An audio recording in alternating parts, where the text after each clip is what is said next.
പശ്ചിമേഷ്യൻ മേഖലയുടെ സുരക്ഷയെ തന്നെ ചോദ്യം ചെയ്തുകൊണ്ട് സൗദി അറേബ്യയുമായി ചരിത്രപരമായ ആണവ ശക്തി സഹകരണ കരാറിൽ ഏർപ്പെടാൻ അമേരിക്കൻ പ്രസിഡന്റ് ഡൊണാൾഡ് ട്രംപ് തയ്യാറെടുക്കുന്നു. ആണവായുധങ്ങൾ നിർമ്മിക്കുന്നതിൽ നിന്നും ഒരു രാജ്യത്തെ തടയുന്നതിനുള്ള കർശനമായ അന്താരാഷ്ട്ര സുരക്ഷാ മാനദണ്ഡങ്ങളോ വ്യവസ്ഥകളോ ഉൾപ്പെടുത്താതെയാണ് ട്രംപ് ഭരണകൂടം ഈ കരാർ തയ്യാറാക്കിയിരിക്കുന്നത്.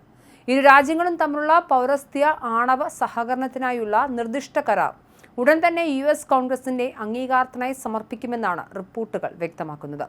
അമേരിക്കൻ ഊർജ്ജ സെക്രട്ടറി ക്രിസ് റൈറ്റും സൗദി ഊർജ്ജ മന്ത്രി അബ്ദുൽ അസീസ് ബിൻ സൽമാനും തമ്മിലാണ് ചരിത്രപരമായ കരാറിൽ ഒപ്പുവയ്ക്കുന്നത്.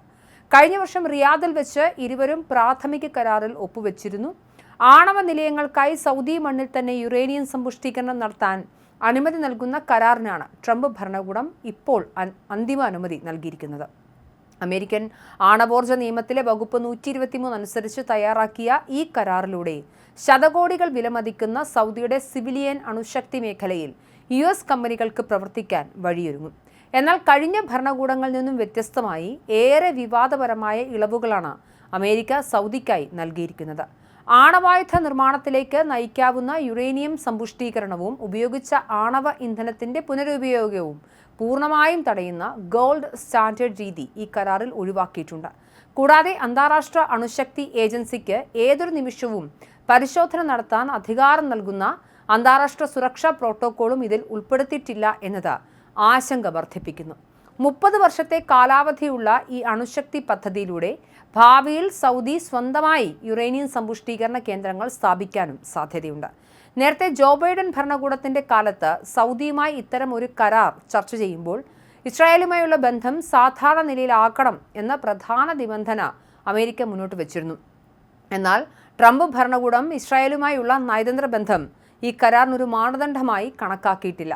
ഗസയിലെ യുദ്ധവും സ്വതന്ത്ര ഫലസ്തീൻ രാഷ്ട്ര രൂപീകരണത്തിൽ നിന്നും ഇസ്രായേൽ പുറകോട്ടു പോയതും കാരണം സൗദി ഇസ്രായേൽ ബന്ധം മെച്ചപ്പെടാനുള്ള സാധ്യത മങ്ങിയ സാഹചര്യത്തിലാണ് ട്രംപിന്റെ ഈ ഒറ്റയ്ക്കുള്ള നീക്കം. എന്നാൽ ട്രംപിന്റെ തീരുമാനത്തിനെതിരെ ഇസ്രായേലിൽ നിന്നും വൻ പ്രതിഷേധമാണ് ഉയരുന്നത്. കരാറിനെതിരെ രാജ്യാന്തര തലത്തിൽ ശക്തമായി പോരാടുമെന്ന് ഇസ്രായേൽ മന്ത്രി അമിത്ഷായ് ഏലിയാഹു വ്യക്തമാക്കി കഴിഞ്ഞു. ഇന്ന് സൗദി അറേബ്യ അമേരിക്കയുമായി നല്ല ബന്ധത്തിലാണെങ്കിലും നാളെ അവരുടെ നിലപാട് മാറിയാൽ മേഖലയിൽ അതൊരു വൻ ആണവ ഭീഷണിയായി മാറും എന്ന ഭയം ഇസ്രായേലിനുണ്ട്.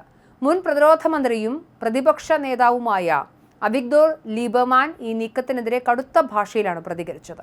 സൗദിയുടെ സിവിലിയൻ ആണവ പദ്ധതികൾ ഒടുവിൽ ആണവായുധ നിർമ്മാണത്തിൽ ചെന്നെത്തുമെന്നും ഇത് മിഡിൽ ഈസ്റ്റിൽ വൻ ആണവായുധ മത്സരത്തിന് വഴിവെക്കുമെന്നും അദ്ദേഹം മുന്നറിയിപ്പ് നൽകി.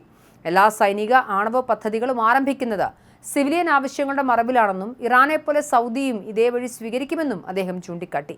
ഇത്തരം നീക്കങ്ങളെ എന്ത് വില കൊടുത്തും എതിർക്കണമെന്നും അമേരിക്കൻ കോൺഗ്രസിനെ സ്വാധീനിച്ച കരാർ തടയാൻ ഇസ്രായേൽ ഭരണകൂടവും പ്രവാസി സംഘടനകളും തയ്യാറാകണമെന്നും ലീബർമാൻ ആവശ്യപ്പെട്ടു.